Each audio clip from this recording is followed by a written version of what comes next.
Hi, this is Drew Jones of Drew's Guitar Shop in Seattle, Washington, and today I wanted to talk about cloudy finishes and kind of how to make them a little less cloudy. So let's go ahead and talk about what can cause it, what it's doing to the finish, and kind of what we can do to help mitigate the appearance. So if you have a cloudy finish like this, as in like kind of this white stuff going on, or some gray stuff, or some other kind of thing where it's just not shiny anymore. Likely what you have going on is that you have a nitrocellulose finish, a nitrocellulose lacquer finish that has absorbed something from the environment. So some stuff has gotten onto the finish and then been kind of absorbed into the finish, because this is a fairly it's a finish that likes to talk to a lot of things. When I say talks to, I mean that the things that would dissolve nitro tend to be things that are present in a lot of things. And so if something that has a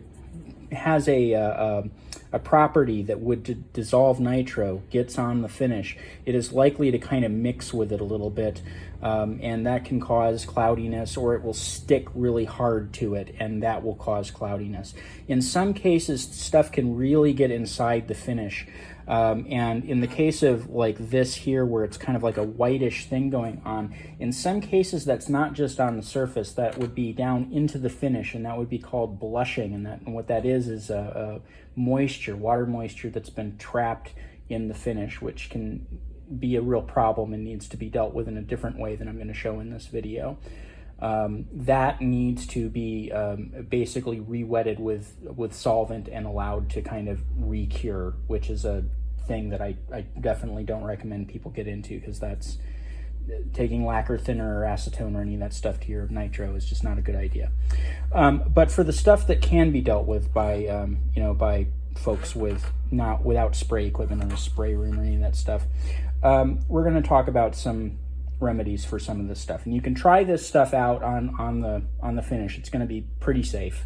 I say pretty because we're going to get to that, and see if this helps. And if it doesn't help, then you may take it to a shop and see if that shop can help you further with it. So first of all, what we want to do is we want to make sure that the surface is as clean of surface contaminants as we can make it. For that, I always go through a two-step process. First is degreasing, and then the next is cleaning. And so the degreasing happens with a chemical called naphtha that you can pick up at any paint shop. Any hardware store that has a paint aisle will have naphtha, and it's a safe solvent to use on nitro. It won't dissolve it, but it does cut grease. It cuts things that are oily, and that's really important, because a lot of times this stuff builds up, and it'll have some kind of oil property. It'll be like human skin, or something like that, something gross.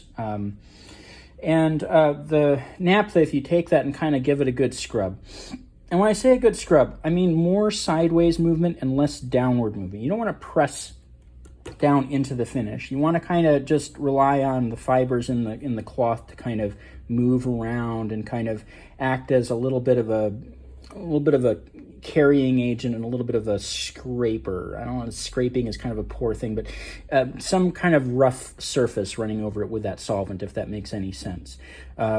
So the cloth is basically acting as a carrier. You're using the cloth to kind of work away, to scrub away that stuff as much as you can, and don't be afraid to spend a little time on it and work on it with that naphtha first and see how that goes.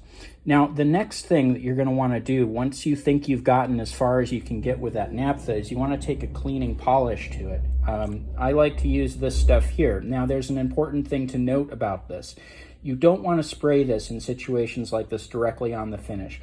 Generally speaking, you should avoid spraying guitar polish directly on the finish in any case, but specifically in this case, because if the finish is contaminated, this is a thing that could potentially cause problems. So what you want to do is spray spray an amount on a clean rag. I like to use shop towels here, Scott shop towels, because they're always clean and I can take them off and I can use that back part and I know that it doesn't have any contaminants in it or any like little pieces of grit. And I'm just gonna spray that on the rag and I'm gonna work that around just like I did with the naphtha, and I'm just gonna work and work and work and work and work. And eventually you're gonna see that a lot of whatever that grime is on the guitar starts to come off. And that is going to be just, again, a matter of not downward pressure, but just a lot of sideways movement, scrubbing in little circles, scrubbing in little lines. Usually best to finish off in a circle and kind of get it as clean as you can. When you get to the bottom of that, though, there's sometimes still a little bit of this haziness. So what do we do about that? Well, first of all, after you've done all that cleaning, let your guitar sit for a day or two. Let that finish have a chance to really, like, you know, do what it's going to do, because putting this stuff on here, this water-based stuff, can sometimes soak in a little bit, and you want to make sure that it's not soft on top because of that use of that polish. So let it sit around, let it dry, and then do this next approach.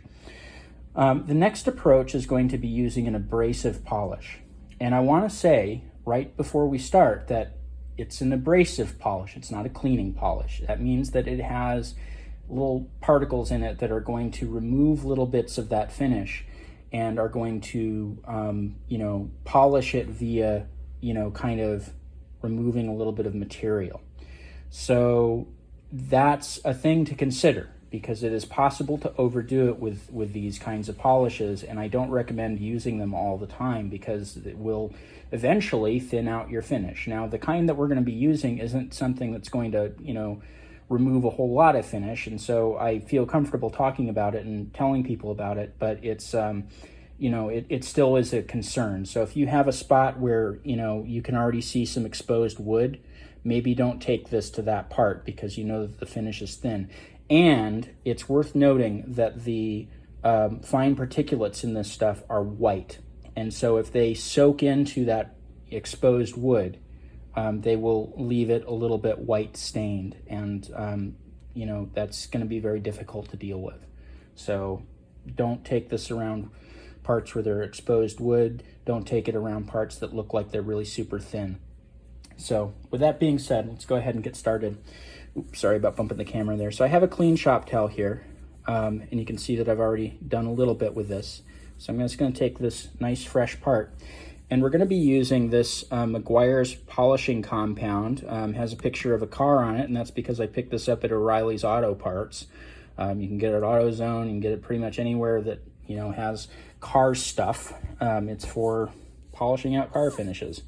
And this is usually the kind of the last step in polishing guitars when we're building or refinishing or doing finish repair, is to use this stuff, because this is an extremely fine polish. This is the stuff that kind of gives lacquer its, you know, really bright sheen. And so you see I'm going to work this around. This is a water-based thing, and so I don't really want there to be a lot of water, but I want there to be a pretty good coverage of the little particles that are going to help us.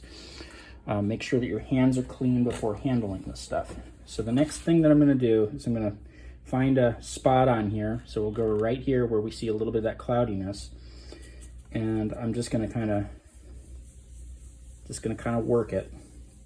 And kind of like with the strokes that I was recommending with the naphtha and with the water-based polish, we're just going to kind of sit there and we're going to kind of move. We're just going to move, a lot of sideways movement, and we're not going to push, we're not going to apply a lot of pressure. Now, as I do that, I'm going to come back through and I'm going to use the clean side of this and kind of scrub away, because as we're doing this, we're going to be kind of removing gunk, and we don't want to put gunk back on. It might take a few different wipes, because what's going to end up happening is you're going to pick up a lot of that gunk, and it's going to kind of deposit itself into the polish that you're leaving behind. But you can see that that's already kind of cleaning up and becoming a little shinier.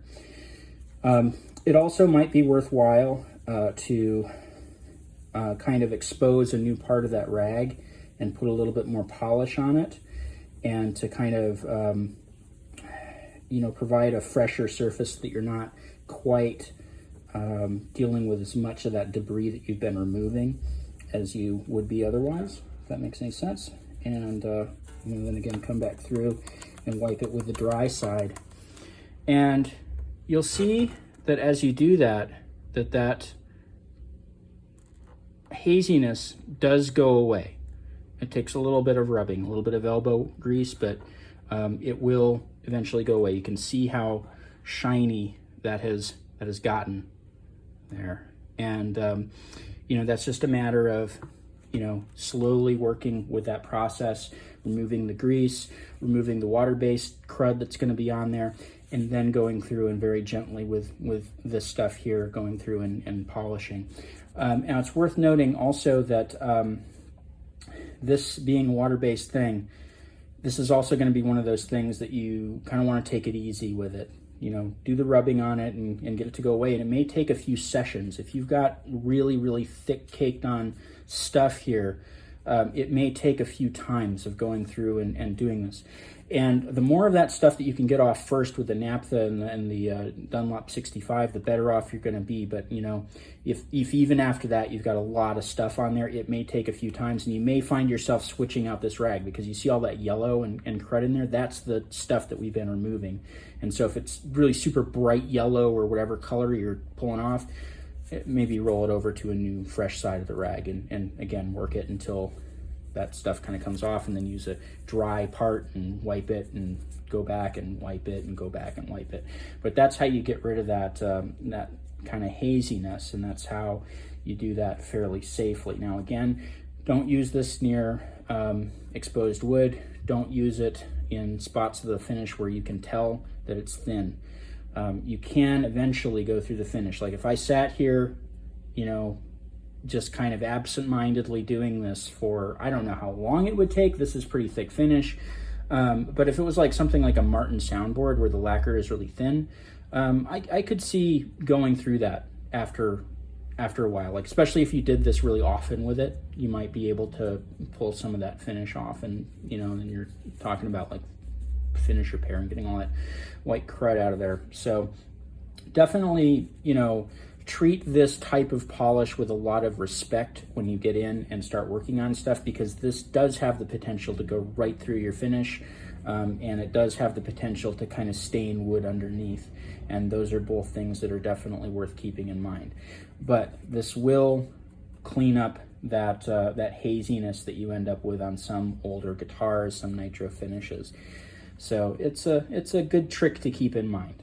I guess one other last thing that I'll leave you with is that one of the reasons that we go through all of those primary phases of going through and removing the grease stuff and removing kind of as much water-based stuff as we can is because since it's a abrasive cleaner, an abrasive polish, if there is a little chunk of something sitting on top and you start wiping with this, and then that piece kind of flakes off and it goes somewhere, and you keep on wiping, what you're going to notice is that there's going to be a little debris-shaped little mound on the finish, and it's going to be because you kind of wiped away a little bit of that finish around it before you were able to get the stuff that was underneath that. And so if that's the kind of thing that's going to bother you, having like a thing that kind of looks like a permanent little something stuck to the finish, definitely make sure that you're kind of getting all that stuff off. And if that's a real problem, like you have a lot of that kind of stuff sticking on there, that stuff may have to be mechanically removed. And at that point, we're talking about wet sanding and using a buffing wheel and some more complex stuff that you would probably want to take it to a guitar shop for, unless that's the kind of stuff that you have laying around your house. So, just bear that in mind as well. Anyway, this has been Drew Jones of Drew's Guitar Shop in Seattle, Washington. If you found this video informative or entertaining and you want to kick me a few bucks, it helps me out because I have to take time out of my day to make these videos. You can do that through the link in the description to Ko-Fi as a one-time thing, or subscribe to my Patreon as kind of an under $1 a month sort of thing, and that also helps me. If you also look down in that description, you'll find my Reverb page where I sell some instruments and some other stuff. And below that, you'll find a link to my website where I have my contact information, my pricing information for repair work, and also a page that I wrote for caring for stringed instruments. And if you're here watching this video, I almost guarantee that you have some instruments that you care for because you're looking up how to polish them right now. So check that out. There may be something in there for you. Lots more videos like this on my channel. Link them around to friends. Check all those out. Like, subscribe, all that jazz. And otherwise, again, this has been Drew Jones of Drew's Guitar Shop in Seattle, Washington. Thank you for watching.